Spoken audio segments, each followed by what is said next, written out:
హరిపాదం అడుగున గంగా కలిపాపం తనుకడ గంగా, హరిపాదం అడుగున గంగా కలిపాపం తనుకడ గంగా.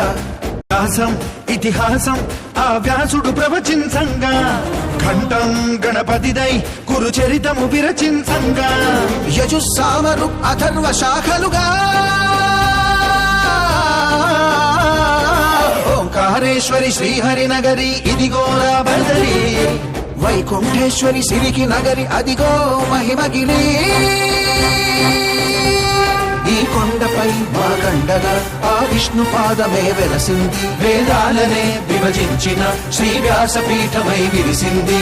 అరకనంద జల సంగీతం శ్రీహరి నామం, ఉష్ణకుండ జలధారలలో హరిభక్తుల స్నానం. జ్ఞానం మోక్షం వసగే వైకుంఠం.